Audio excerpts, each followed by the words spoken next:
পুরস্কার দিয়ে ধন্য করবেন। আওয়াজ দিয়ে বলেন কয়টা পুরস্কার? নবীর ভালোবাসা যদি কোনো মানুষের অন্তরে থাকে, নবীর দ্বীনের প্রতি আস্পদতা, নবীর দ্বীনের প্রতি আত্মসমর্পণের মানুষগুলো যদি কোনো ব্যক্তি লালন করে, আল্লাহ রাব্বুল আলামিন বললেন দুটো পুরস্কার দিয়ে বান্দা আমি তোমাকে ধন্য করব। ইউহিব্বুকুমুল্লাহ, নাম্বার 1 আমি আল্লাহ ঘোষণা করলাম, দুনিয়ার কোনো বিশ্ব ভালোবাসা দিবস পূজা তোমার প্রয়োজন হবে না। স্ত্রী পুত্র পরিবার পরিজন তোমাকে ছেড়ে গেলে কোনো ভয়ের সংজ্ঞার কারণ লাগবে না।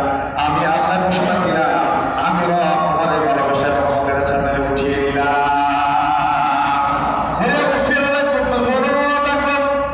মানুষ যদি বিপদগ্রস্ত হয়, মানুষ যদি পাপের ভিতরে ডুবে থাকে, সে সংজ্ঞায় পড়ে যায়, দ্বিধায় পড়ে যায়, বিপদগ্রস্ত হয়ে পড়ে। আমি যদি গুনাহ নিয়ে কবরে যাই, এই গুনাহ থেকে যদি তওবা করার সুযোগ জীবনে না আসে, বাঁচার তো কোনো উপায় নাই, চিরস্থায়ী চিরদুঃখের ঠিকানা জাহান্নাম আমার জন্য বোঝাই হয়ে যাবে। ওই সমস্ত জাহান্নামী বান্দাদেরকে আল্লাহ রাব্বুল আলামিন ভয় বাঁধে দিয়ে বলছেন, ওয়ায়াগফির লাকুম যুনুবাকুম, দুনিয়ার তামাম গুনাহ খাতা আল্লাহ রাব্বুল আলামিন নিজ দয়ে তোমার ক্ষমা করে জান্নাতে বানিয়ে দিবে। লাগে কি যা পাওয়ার কথা পেয়ে গেলাম, রাসূলুল্লাহর ভালোবাসা, রাসূলুল্লাহর মুহাব্বত, দ্বীনের প্রতি ত্যাগ, দ্বীনের প্রতি ডেডিকেশন, দ্বীনের প্রতি স্যাক্রিফাইস, দ্বীনের প্রতি কোরবান দিয়েছেন। ইউহিব্বুকুমুল্লাহ, রব ভালোবাসবেন। ওয়ায়াগফির লাকুম যুনুবাকুম, রব ক্ষমার ঘোষণা দিলেন এবং তিনি এই কথাও বলে দিলেন, আল্লাহু গফুরুর রহিম, এমন রব তিনি তোমাদের ক্ষমার ঘোষণা দিলেন যে রব ক্ষমা করার যোগ্যতা রাখে, যে রব ক্ষমা করার দক্ষতা রাখে, যে রব ক্ষমা করতে পারার মতো অধিকারী। সুবহানাল্লাহ বলেন। শুধু ক্ষমা করবেন না, রহিম, পরম করুণাময়, রশিদ, দয়ালু, পরম মেহেরবান। প্রিয় ভাইরা আমার, তাহলে ঈমানের মজবুতির ব্যাপারে একজন মুমিন তার ভেতরে ঈমান আছে কিনা কেমনে বুঝবেন? যদি দ্বীনের ব্যাপারে কোনো আচরণ দেখতে পাই, দ্বীনের ব্যাপারে কোনো হীন ঘৃণ্য চক্রান্ত ষড়যন্ত্র দেখতে পাই, নিজের জীবনের চেয়ে, নিজের ধনের চেয়ে, নিজের সম্পদের চেয়ে সব কিছুর বিনিময়ে আল্লাহর দ্বীনকে বিজয়ী করবে, আল্লাহর দ্বীনকে প্রাধান্য দেবে, এই মানুষগুলো যার ভেতরে আছে আল্লাহ রাব্বুল আলামিন বলেন সে ব্যক্তি চূড়ান্ত সফল এবং কামিয়াব। কথা কার? ফামান যুহজিহা আনিন নারি ওয়া উদখিলাল জান্নাতা ফাকাদ ফাজ। আল্লাহর বিধানের প্রতি আত্মসমর্পণ করে জাহান্নামকে যে ব্যক্তি নিজের জন্য হারাম করে দিতে পারল, জান্নাত ওয়াজিব করে দিতে পারল, তার জীবন হচ্ছে চূড়ান্ত সফল। এবং মুমিনদের গুনাহগুলির ব্যাপারে ৬ষ্ঠ নম্বর ব্যাপার হচ্ছে উত্তম ঈমান। কি বিষয়? কথা বলে না, কি বিষয়? উত্তম ঈমান, অর্থাৎ ঈমানের কিছু তারতম্য আছে, ঈমানদারের ভেতরে কিছু বিন্যাস আছে, শ্রেণী আছে। ঈমানদারদের ভেতরে যাদের ঈমান শক্তিশালী, পাওয়ারফুল, তারাই বলা হচ্ছে মুমিনদের ভিতরে সর্বাগ্রে আল্লাহর কাছে গণ্য। ঈমান যে উত্তম সেটা আমরা কেমনে বুঝব? আমার তো ঈমান মাপার কোনো প্যারামিটার নেই, ঈমান মাপার কোনো যন্ত্র আবিষ্কার হয় নাই, কেমনে বুঝবো এটা সবল না দুর্বল? হযরত উবাদা ইবনে সামিত রাদিয়াল্লাহু তাআলা বর্ণনা করেন, নবী করিম সাল্লাল্লাহু আলাইহি ওয়াসাল্লাম বলেছেন, ইন্না আতাল ঈমানি আন তা'লামা আল্লাহ মা'আকা হাইথুমা কুন্ত, যেখানে তুমি থাকো রবের গোলামি করো, যেই পজিশনে যেই পরিবেশে তুমি যাও, আল্লাহ রাব্বুল আলামিন তোমার সাথে আছেন। এই ভাবনা যার ভেতরে আছে সে কোনোদিন অন্যায় করতে পারে না, ওজনে কম দিতে পারে না, খাদ্যে ভেজাল দিতে পারে না, মানুষকে ঠকাতে পারে না, মিথ্যার আশ্রয় নিতে পারে না, প্রভাবের ভেতরে নিজের জড়াতে পারে না। আল্লাহ রাব্বুল আলামিনের হাবিব বলেন, যার ভেতরে আল্লাহর ভয় আছে, আল্লাহর সাথে আছেন, এই ভাবনা আছে, তার ঈমানটা সবচেয়ে মজবুত এবং সর্বোত্তম ঈমান। এই মজবুত ঈমান কেমনে বুঝবো? ঈমান সবল কি দুর্বল কেমনে জানবো? নবী করিম সাল্লাল্লাহু আলাইহি ওয়াসাল্লাম সাহাবায়ে কেরামদেরকে সাথে নিয়ে একদিন তিনি বক্তব্য দিচ্ছেন। হঠাৎ করে একজন ব্যক্তি মাঝখান থেকে দূর হয়ে গেল। এর আগে বলি এই ব্যক্তিটাকে কেউ দেখে নাই। হঠাৎ করে উদিত হল, আসতেও দেখলো না, কোন শরীর বায়াতের দিয়া কাপড়গুলো ছিল একেবারে ধবধবে সাদা, শরীর সওয়াদের শান, চুলগুলো একেবারে কুচকুচে কালো। লা ইয়ারিফুহু মিন্না আহাদুন, আমাদের ভিতরে কেউ তারা ছিলেন না। লা ইউরা আলাইহি আথরুস সফর, কোন মানুষ যদি মসজিদের বাইরে থেকে হেঁটে পর্যন্ত আসে তিনি একটু হাঁপাবেন, নিঃশ্বাস টানা হবে, তার ভেতরে কিছুটা ঘরমাত্রা দেখা যাবে, তার ভেতরে কিছুটা ক্লান্ত শান্তি দেখা যাবে। এমন করে দেখা যাচ্ছে না তিনি নবীর সামনাসামনি এসে বসলেন। ফাঁস হাজার রকবাতাই হিলা রকবাতাই ওমামা কাফাইহি আলা ফাখিদাই, নিজের দুই কানা হাত হয় নিজের পায়ের উপর অথবা রাসূলুল্লাহের উপর থেকে রাখলেন। তারপর তিনি জিজ্ঞেস করলেন, আখবিরনি আনিল ইসলাম, নবী আমার আপনি আমাকে বলেন ইসলাম কাকে বলে? রাসূলুল্লাহ জবাব দিলেন, ইসলামের সংজ্ঞা কি? সংজ্ঞাটা শোনার পরে আগন্তুক ব্যক্তি আমার নবীকে বললেন, সাদাক্তা, আপনি সত্য বলেছেন। কথা বোঝা যায়? বললেন না সবাই, কথা বোঝা যায়? আমার নবীর সামনে এসে একজন আগন্তুক প্রশ্ন করলেন, ঈমান কাকে বলে? জবাব দিলেন। জবাব শোনার পরে তিনি বলছেন, সত্য বলছেন। তাহলে কি বুঝলেন? ঈমান কাকে বলে এই প্রশ্নের উত্তর যদি তিনি না জানতেন তাহলে উত্তর শোনার পর তিনি বলতে পারতেন না সত্য বলেছেন। তাহলে নিশ্চয়ই বুঝা যায় ঈমানের সংজ্ঞা তার আগে থেকে জানা আছে, ঠিক না? তারপরে জিজ্ঞাসা করলেন, ইসলাম কাকে বলে? রাসূলুল্লাহ ইসলামের সংজ্ঞা দিলেন। তিনি বললেন, সাদাক্তা, সত্য বলেছেন। সাহাবায়ে কেরাম বললেন, ফাজিলনা, আমরা ইয়াসআলুহু ওয়া ইউসাদ্দিকুহু, তিনি না জানার মতো করে প্রশ্ন করলেন। প্রশ্ন করার পরে জবাব শুনে আবার তিনি বললেন, সত্য বলেছেন। এই আজীব ব্যাপার। 3 নম্বর প্রশ্ন করলেন, মাল ইহসান, ইহসান কাকে বলে? নবী করিম সাল্লাল্লাহু আলাইহি ওয়াসাল্লাম, আমরা সচরাচর ইহসান মানে বুঝি অনুগ্রহ করা, দয়া করা, মার্সি করা, করুণা করা, কিন্তু এখানে ইহসান অর্থ তা নয়। এখানে রাসূলুল্লাহ বললেন, ইহসান অর্থ হচ্ছে আনতা আবুদাল্লাহ কাআন্নাকা তারা, তুমি এইভাবে রবের গোলামি করো যেন তুমি রবকে দেখতে পাচ্ছ। আচ্ছা বলেন, এই আলিশা মসজিদে আমি সহ ইনক্লুডিং মি, আমরা যারা এসেছি আমাদের ভেতরে এমন কে আছে আমার জানা নেই যে আমরা নামাজে দাঁড়ানোর পরে রবকে সরাসরি দেখি? এমনকি নিজেই নিজেরটা জেনেই জবাব দেবেন, এমনকি কেউ আছেন? থাকলে বলেন আছেন? আমার তো আমি দেখি না আমার রবকে, আপনি দেখেন কিনা আমি জানি। আচ্ছা আবার জিজ্ঞাসা করছি, আপনারা কি রবকে নামাজের ভিতরে দাঁড়ানো কেউ দেখেন? না, দেখি না। দেখি না, দেখি না বলে বিকল্প আরেকটা জবাব দিলেন, ফাইল্লাম তাকুন তারা, যদি তুমি নামাজে দাঁড়ানোর পরে সাজদায় যাওয়ার পরে রবকে না দেখো, অ্যাটলিস্ট তুমি এই কথা কল্পনা করো রব তোমাকে দেখছে। এখন জবাব দিবেন, আমরা নামাজে দাঁড়ানো অথবা আলোচনা শোনাকালীন অথবা ওজনে কম দেওয়ার সময়, খাদ্য বেজাল দেওয়ার সময়, মিথ্যা বলার সময়, Since mobile data is turned off, you'll have to connect to a Wi-Fi network first. এই কথা বিশ্বাস করি অথবা না করি, এই কথা তো সুনিশ্চিত রব আমাদের সত্য, আমাদের মিথ্যা, আমাদের ন্যায়, আমাদের অন্যায়, আমাদের হক, আমাদের না হক, আমাদের হালাল, আমাদের হারাম, সব কিছু তিনি যা জানেন, তিনি যে দেখেন, এই ব্যাপারে কি কোনো সন্দেহ আছে? সেকেন্ড অপশন দিলেন, ফাইল্লাম তাকুন তারা ফাইন্নাহু ইয়ারাক, যদি তুমি এই কথা কল্পনা করো যে তুমি দেখছো না, তাহলে এটা মনে করো যে রব তোমাকে দেখছে। রব তোমাকে দেখছে। কোন মানুষ যদি বলে, এই যে আমার সামনে আমার দায়িত্বশীলরা বসে আছেন, আমার ভেতরে, এটা তো মসজিদের খতিব হিসেবে সকলে তো দায়িত্বশীল। আমার যদি কোনো গার্মেন্টসের ওয়ার্কার হতাম, আমার যদি কোনো প্রাইভেট কোম্পানির একজন জব হোল্ডার হতাম, আমি আমার অফিসে বসে যে কাজ করছি কম্পিউটারে, কাজ করাকালীন সময় মালিক যদি আমার পাশে এসে দাঁড়ায়, তাহলে আমার চিন্তা থাকবে, চেতনা থাকবে যে আমার মালিকের মনোরঞ্জনের জন্য, মালিকের সন্তুষ্টির জন্য এমন কিছু চোদ্দাদাত কাজ করি যে কাজের ভেতরে মালিক খুশি হয়ে যাবে, ভিতরে আমি প্রমোশন পেয়ে যাব, ঠিক কিনা? ঠিক আল্লাহ রাব্বুল আলামিনের হাবিব বলেছে, রব তোমাকে দেখছে। আর কোনো মালিক যদি কোনো গোলামের সামনাসামনি দেখে, তাহলে গোলামের কেমন ইবাদত করা দরকার, গোলামের কেমন গোলামি করা দরকার, দাসের কেমন দাসত্ব করা দরকার, এই ভাবনা যদি গোলামের মনের ভিতরে থাকে, গোলাম কোনোদিন ভিতরে এবার মালিক দিতে পারে না। পারে?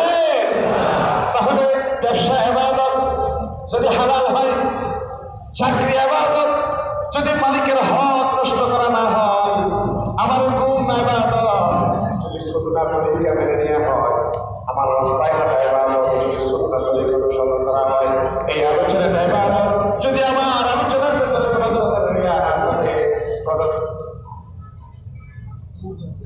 টেনশন না থাকে, তাহলে আমার সারাটা জীবনের সব কিছু আল্লাহ রাব্বুল আলামিনের গোলামের ভেতরে গণ্য হয়ে যাবে। ঠিক কিনা বলে?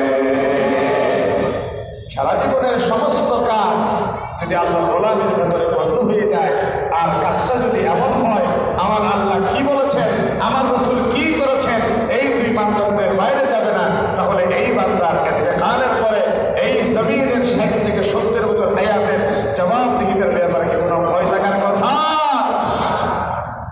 কারণ এই বান্দা সকল কাজের শুরুতে যখন তিনি কোনো কাজে আত্মনিয়োগ করেন, মনোনিবেশ করেন, এই ভাবনা তার ভিতরে জাগরণ ছিল,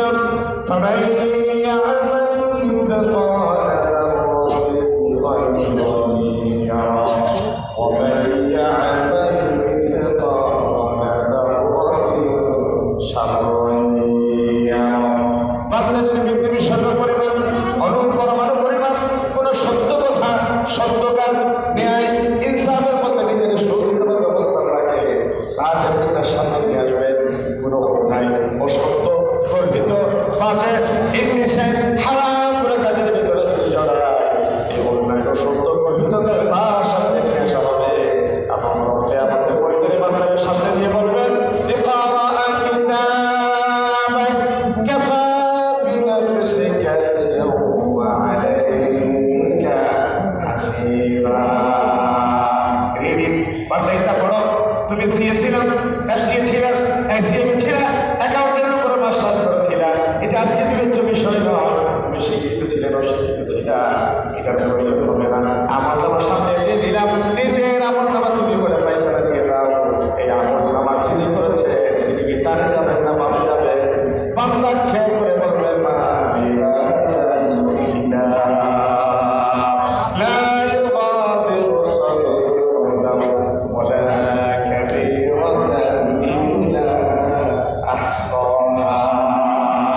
এটা কেমন আমল নামা? ক্ষুদ্র থেকে ক্ষুদ্রতর, বড় থেকে বৃহত্তর। কোথাও এসেছিলাম, কোথাও কাশি দিয়েছিলাম, কাউকে ঠকিয়েছিলাম, কাউকে চর্চা করেছিলাম, কাউকে সুখের টিপ করে দিয়েছিলাম, কাউকে দেখে মুশকিল এসেছিলাম, সব কথার আত্মপত্র লেখা আছে। ওই দিন বাঁচার কি কোনো সুযোগ থাকবে? সাধু সাবধান, সাধু সাবধান, মরতেই যেহেতু হবে, মৃত্যুর পরবর্তী জবাবদিহি করতেই হবে। এমন কোনো কাজ যেন আমাদের দ্বারায় না হয়ে যায়, যে কাজের জন্য আমাদেরকে লজ্জিত হতে হবে, শাই ফিল করতে হবে, এমন কোনো কাজ যেন আমাদের দ্বারায় না হয়ে যায়। আল্লাহ আমাদের অসভ্য, বর্বর, টোটাল নিষ্ঠুর আচরণ থেকে হেফাজত করুন। সবাই বলে আমিন। নাম্বার 7, মজবুত ইমানের দৃষ্টান্ত। মজবুত ইমান কাকে বলে? এরকম মজবুত ইমানের লোক কি আগে কখনো ছিল? একটি হাদিস থেকে দেখে নবী করিম সাল্লাল্লাহু আলাইহি ওয়াসাল্লাম বলেছেন, قد كان من قبلكم يؤخذ الرجل فيحفر له في الأرض ثم يؤتى بالمنشار فيجعل على رأسه فيجعل فرقتين ما يصرفه ذلك عن دينه। বলে তোমাদের পূর্বে এমন একটা সময় ছিল, মানুষদেরকে ধরে ধরে, মুমিনদেরকে ধরে ধরে, দ্বীনের দায়ীদেরকে ধরে ধরে, দ্বীনের মুবল্লিগদেরকে জবর করে অত্যাচার করে গর্ত খনন করে মাটিতে দাঁড়া করিয়ে রাখা হতো, গর্ত খনন করে মাটিতে দাঁড়া করিয়ে রাখা হতো।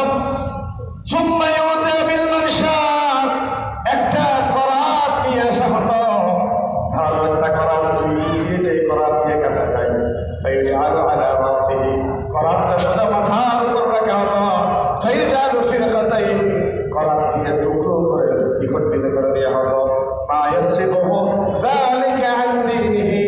এতটা জুলুম নির্যাতন পারসিকিউশন অবদান করেও অতীতের কোন মুমিনের ঈমান থেকে চুল পরিমাণ তাদেরকে গলাতে পারে না।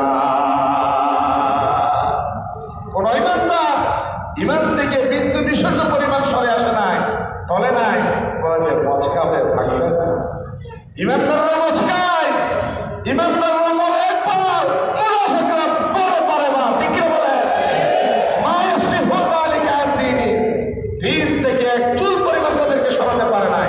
শুধু কি তাই? বলেছেন না ويمشط بأمشاط الحديد ما دون عزمه من لحم وعصب ما يسرقه ذلك عن دينه বলেছে লোহার ছিলুনি নিয়ে আসা হলো লোহার ছিলুনি দিয়ে তাদের শরীর থেকে গোশতগুলো আলাদা করা হলো মাথা বিখণ্ডিত করে দেওয়া হলো আঙ্গুলগুলো বিচ্ছিন্ন করে দেওয়া হলো অনেক সময় দেখা যেত এবং নাক কেটে দিয়েছে কান কেটে দিয়েছে চোখ উপড়ে ফেলা হয়েছে ডেড বডি পাশ দিয়ে গুছিয়ে গুছিয়ে দেওয়া হয়েছে এই ছবি কেন দিনের কোরআনের মধ্যে আসলে যেন কোরআনের রাজ কায়েমের মধ্যে পা বাড়ালি এই জন্য একটা ডেড বডির উপরে নেচে গিয়ে নৃত্য করেছে উল্লাস করেছে জীবন থেকে প্রস্তুত হয়ে গিয়েছে আল্লাহর জমিনে আল্লাহর দিন কায়েম আমাদের থেকে শুরু পরিমাণ পিছপা হয় না ঠিক না রাসূলুল্লাহ বলেছেন ওয়ায়ুমশাত বিআমশাতিল হাদীদ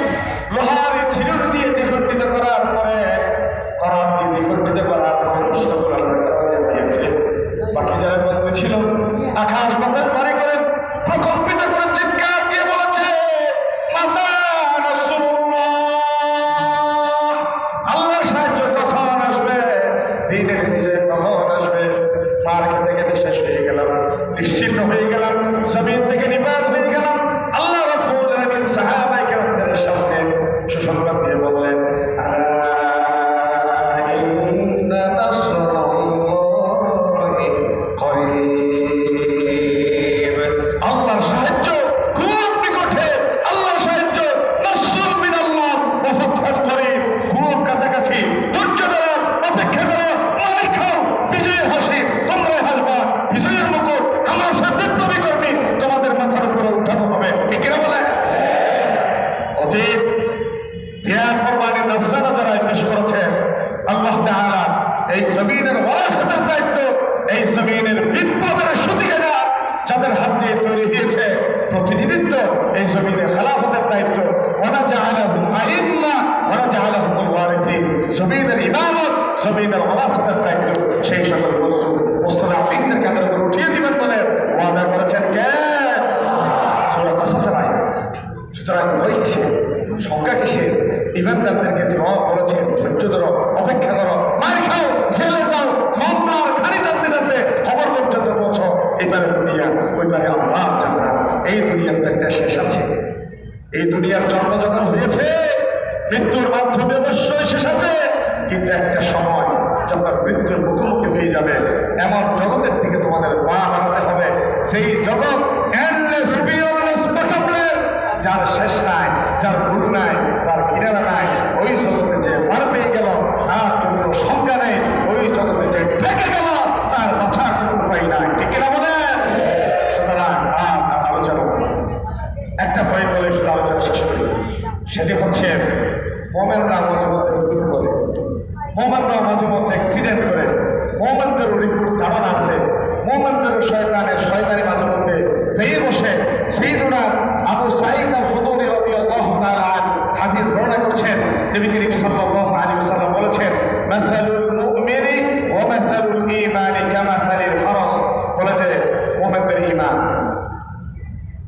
ঈমান এবং মুমিনদের দৃষ্টান্ত হচ্ছে একটা ঘোড়ার ন্যায় যেই ঘোড়া একটা খুঁটির সাথে বাঁধা আছে আলা আখিয়াতিহি ইয়াজুর একটা ঘোড়া খুঁটির সাথে বাঁধা আছে একজন মুমিন এবং তার ভেতরে থাকা ঈমান ওই বন্দী ওই বাঁধা ঘোড়ার সাথে তুললো যেমন সুম্মা ইয়ারজিউ ইলা আখিয়াতিহি একটা ঘোড়াকে যদি খুঁটির সাথে বেঁধে রাখা হয় সে একবার ঘাস খাওয়ার জন্য খাদ্যের জন্য টানে যায় ঘাস খাওয়া খাদ্য শেষ হইলে আবার বামে যায় সরকার চারদিকে সে ঘুরে ঠিক একজন মুমিন ইন্নাল মুমিনা ইয়াসলু সে রিপোর্ট ধারণায় শয়তানের ধুকায় পড়ে অসহায় পড়ে মাঝে মধ্যে ভুল করে মাঝে মধ্যে শয়তানের প্ররোচনায় পা দিয়ে ফেলে সুম্মা ইয়ারজিউ ইলাল ঈমান আবার ভুল করার পর সে বুঝে নেয় যে রব আমাদেরকে বলেছেন ইন্নাল হাসানাতি ইউযহিবুনাস সাইয়্যাত তোমার যদি কোনো আনইনটেনশনালি কোনো ভুল হয়ে যায় আর মাইন্ডফুলি কোনো অন্যায় অসতর্কবশত কোনো ভুল হয়ে যায় একটা ভুলের সাথে সাথে তুমি একটা ভালো কাজ করে নাও একটা ভুলের মাসুদ হিসেবে একটা ভালো কাজ যে কথা করবে তার পাপ কাজের জন্য ভালো কাজটা কাফারা হয়ে যাবে সুবহানাল্লাহ বলে ভুল করে মানুষ ভুল করে কে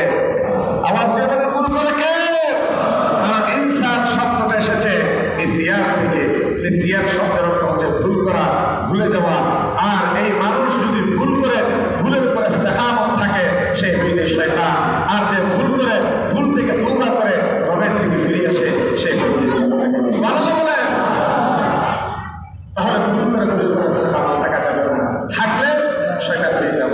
ভুল করে যদি তওবা বুঝে তওবা করে রবের দিকে ফিরে আসতে পারি তাহলে আমরা হয়ে যাবো মুমিন। আসলে প্রিয় ভাইয়েরা, মুমিনদের গুনাহের ব্যাপারে যখন সামান্য কথা বললাম, কথাগুলো দিলের কাছে বুঝতে হবে।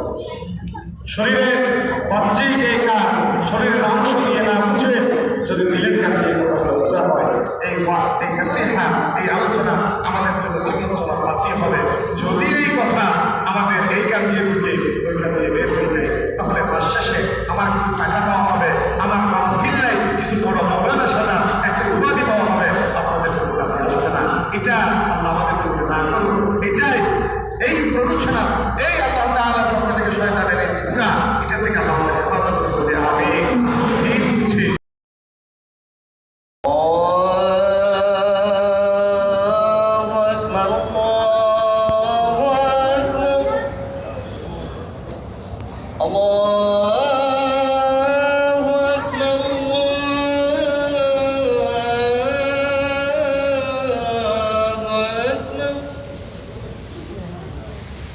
أشهد أن لا إله إلا الله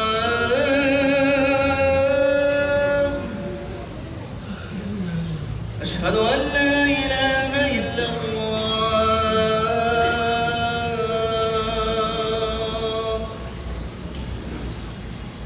أشهد أن محمدا رسول الله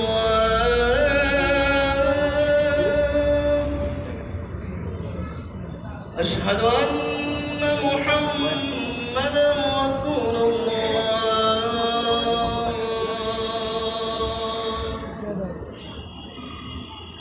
حي على الصلاة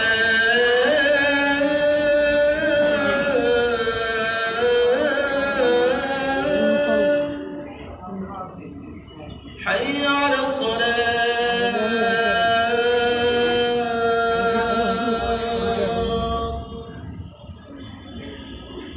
حي على الفلاح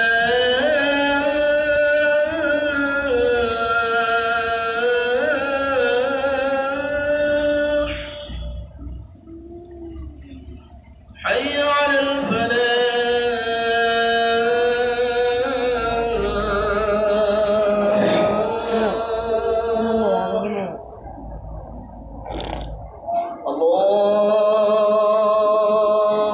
الله أكبر الله أكبر لا إله إلا الله.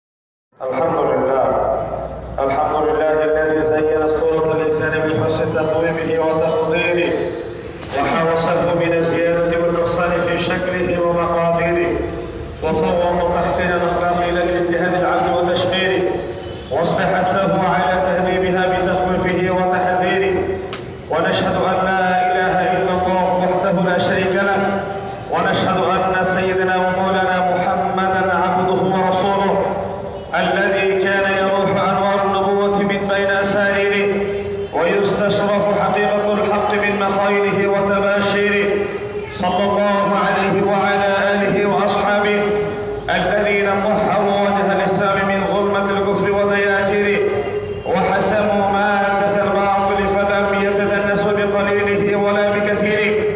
أما بعد، فالخلق الحسن صفة السيد المرسلين وأفضل أعمال الصديقين، والأخلاق السيئة هي الخبائث المبعدة عن جوار رب العالمين المنخرطة بصاحبها في سلك الشياطين، كما قال الله سبحانه وتعالى: قد أفلح من زكاها وقد خاب من دساها.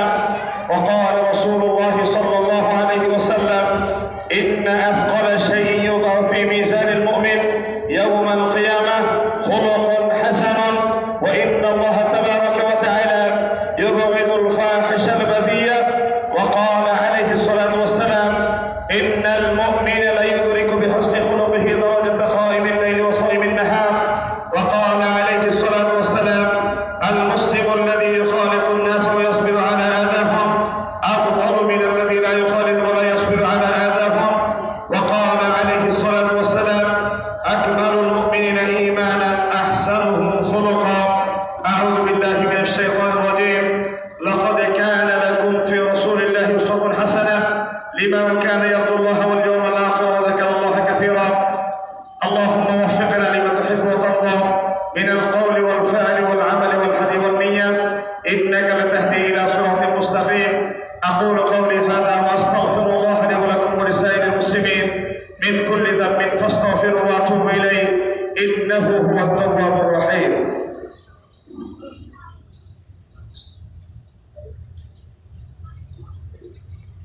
الحمد لله حمد الشاكرين. نشكر الله شكرا جزيلا وأنعمه نعما كثيرا، والصلاة والسلام على سيد المرسلين محمد بن عبد الله بن عبد المطلب وعلى آله الطيبين الطاهرين ومن تبعهم بإحسان إلى يوم الدين.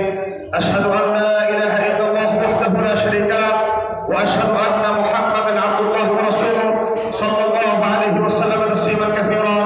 اللهم صل على محمد وعلى آل محمد كما صليت على إبراهيم وعلى آل إبراهيم إنك حميد مجيد.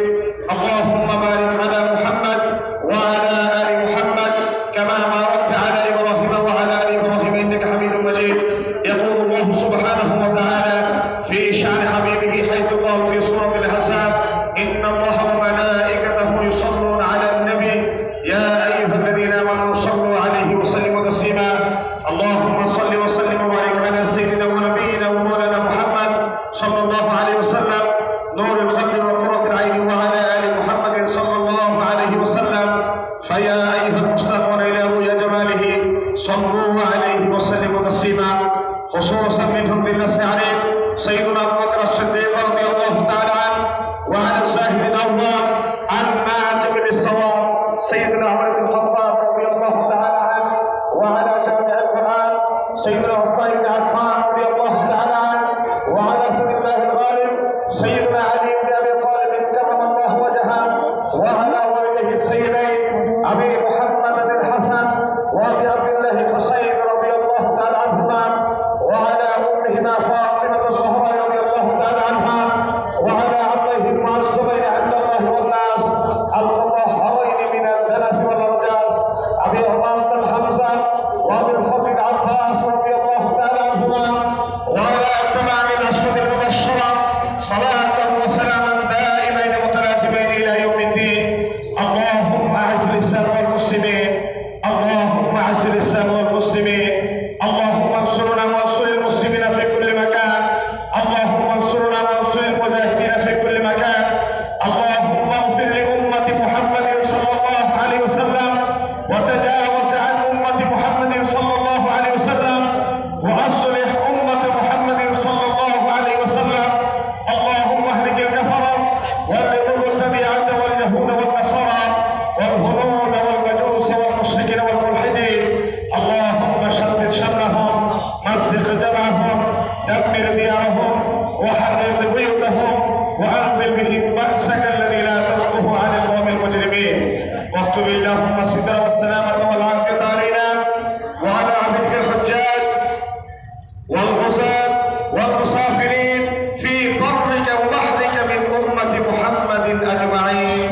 ربنا آتنا في الدنيا حسنة وفي الآخرة حسنة واغفر للمؤمنين والمؤمنات والمسلمين والمسلمات الأحياء منهم والأموات برحمتك يا أرحم الراحمين.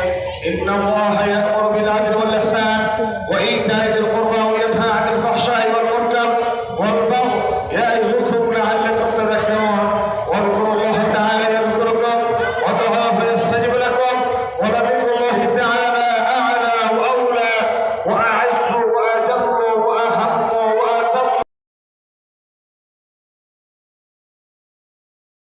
الله أكبر الله أكبر الله أكبر الله أكبر. أشهد أن لا إله إلا الله أشهد أن لا إله إلا الله أشهد أن محمدا رسول الله أشهد أن محمدا رسول الله. حي على الصلاة حي على الصلاة حي على الفلاح حي على الفلاح قد قامت الصلاة قد قامت الصلاة الله أكبر الله أكبر لا إله إلا الله استووا واعتدلوا أقيموا صفوا صفوفكم وسدوا الخلق رحمكم الله kata sudah korun Allahu Akbar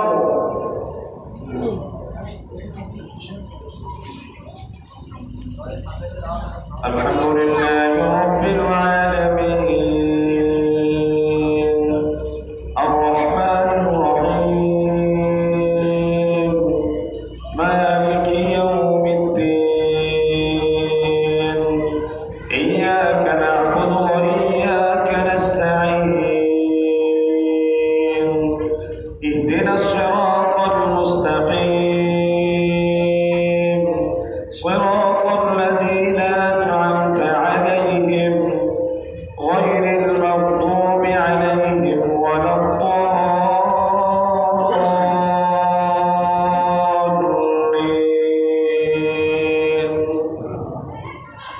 يسبح لله ما في السماوات وما في الأرض الملك القدوس العزيز الحكيم هو الذي بعث في الأميين رسولا منهم يتلو عليهم آياته ويزكيهم ويعلمهم الكتاب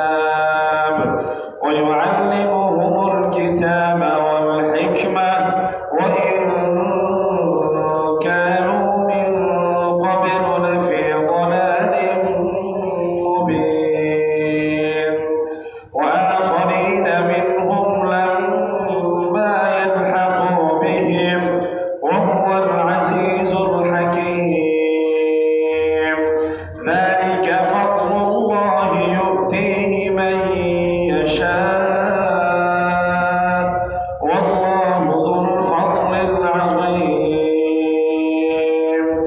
مثل الذين حملوا التوراة ثم لم يحملوها كمثل الحمار يحمل أسفارا بئس مثل القوم الذين كذبوا بآيات الله والله لا يهدي القوم الظالمين الله أكبر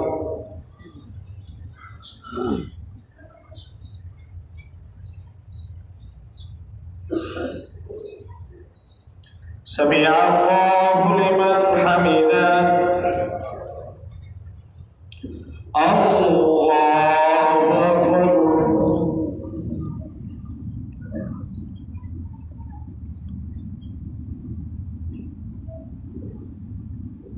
الله أكبر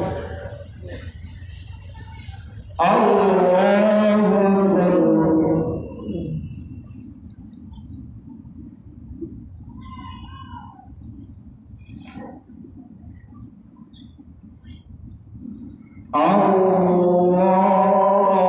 الله أكبر الحمد لله رب العالمين الرحمن الرحيم مالك يوم الدين إياك نعبد وإياك نستعين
سمع الله لمن حمده الله أكبر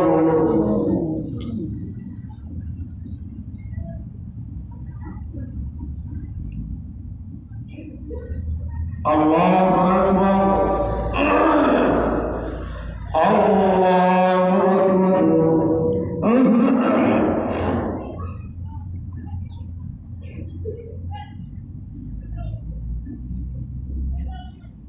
الله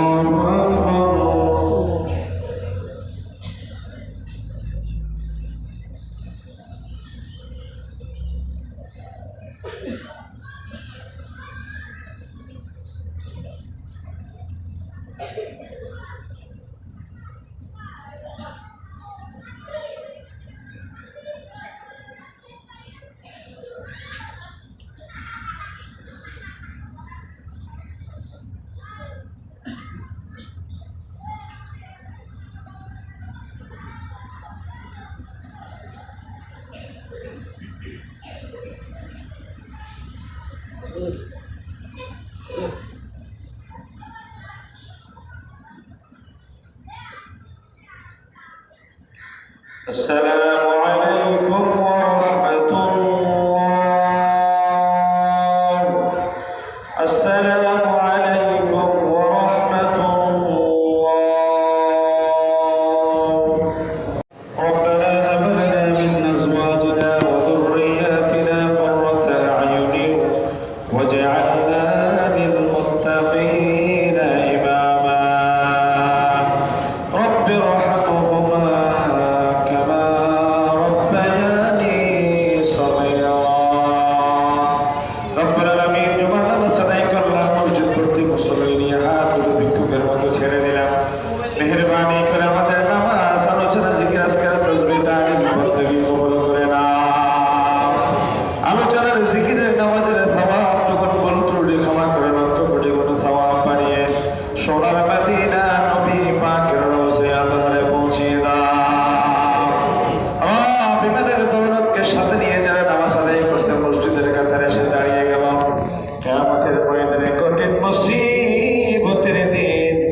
আমাদের প্রত্যেকই নামাজ ফলসিরাত পার হওয়ার সময় না যায় তার ওসিলা বানিয়ে দিও আল্লাহ সারা জীবনের তামাম গুনার বোঝা মাথার উপর নিলে লজ্জিত হলাম তওবা করলাম ক্ষমা চাই না আল্লাহ তাআলা আমাদের জীবনের যারা অজানা তামাম গুনাহ খাতা মাফ করে দাও অসুস্থ অনেক ভাই বোনেরা আছে দোয়া চেয়েছে এক বোনের অপারেশন হবে আল্লাহ সুস্থতার জন্য তোমার দরবারে দোয়া চেয়েছে মা বোন অসুস্থ ভাই বোনদেরকে শেফাই আজলে কামেলা দান করে দাও ঋণগ্রস্ত ভাই বোনদেরকে শেফাই আজলের পাশাপাশি ও আল্লাহ আমাদের ঋণের বোঝা নিয়ে খবরে না নিয়ে ঋণ পরিশোধের ব্যবস্থা করে দাও পরীক্ষার্থী ছেলে মেয়েদের কামিয়াবি দান করে দিও আল্লাহ একবার ইমানের দৌলত দিয়ে আমাদের কাতারে এসে দাঁড়ালাম বেঈমান বানিয়ে খবরে নিও না আল্লাহ হযরত আয়েশা রাহমাতুল্লাহি আলাইহির ওসিলে মসজিদ পেলাম এলাকা পেলাম নামাজ পড়ার আল্লাহ সুন্দর একটা জায়গা পেলাম আল্লাহ যার ওসিলায় সিন্নি খাইলাম আল্লাহ যদি তারে না চিনি বড় কৃতজ্ঞ হবে মেহেরবানি করে তার পরিবারের পরিজন